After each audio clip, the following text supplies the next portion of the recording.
and welcome to SchedulesPlus tutorials. In this video we're going to take a look at the new shopping cart function.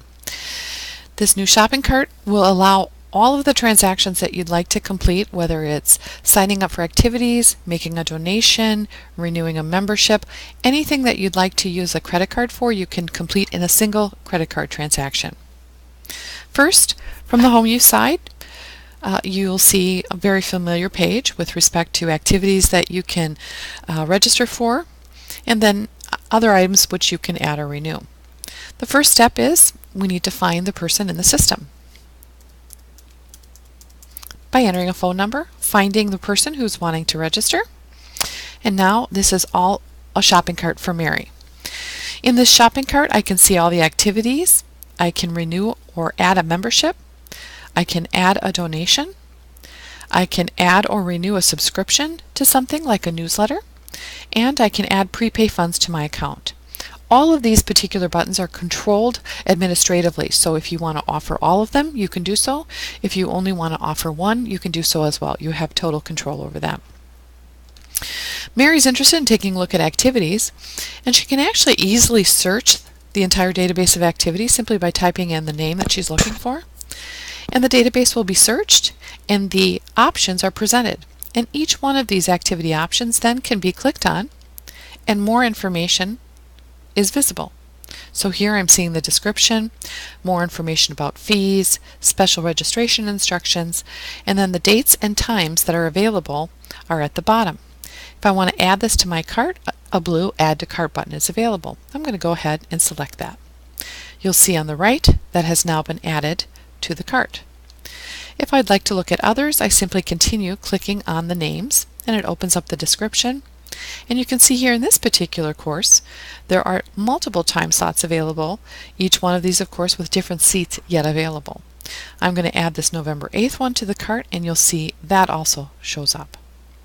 As we add items to the cart, on the left hand side it actually reflects what's in the cart. If I want to see everything in the cart, or all the options for activities, I can actually open up the entire list and see all of the activities available for registration that are visible.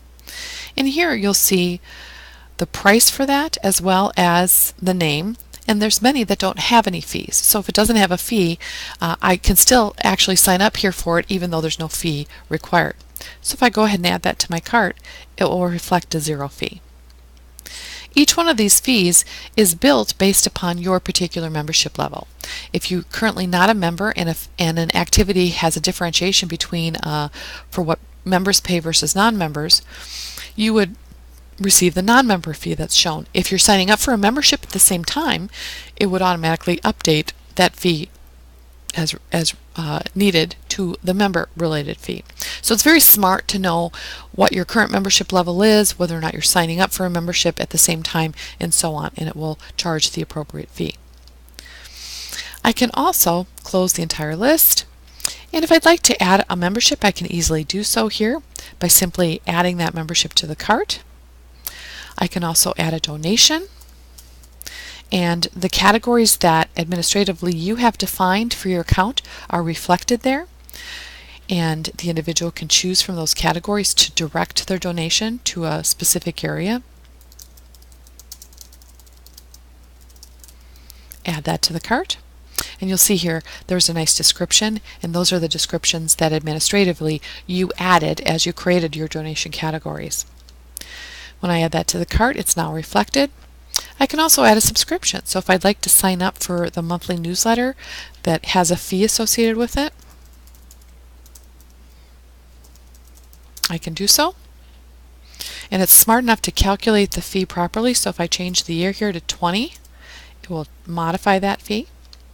I add that to the cart and it's also there. And then finally I can also add prepay funds. So all of those items are now reflected. If there's anything in the cart that I actually decide I don't need, I can simply exit out and it will remove that from the cart. When I'm ready to check out, it's going to look at everything here, it will total it for me, and then I can proceed to continue to check out. When I'm ready to check out, it brings me to a confirmation page where additional information might be required.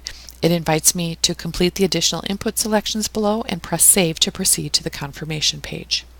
You are able to include a membership form, so if you have a specific membership form you'd like to complete, you can actually include that here as well.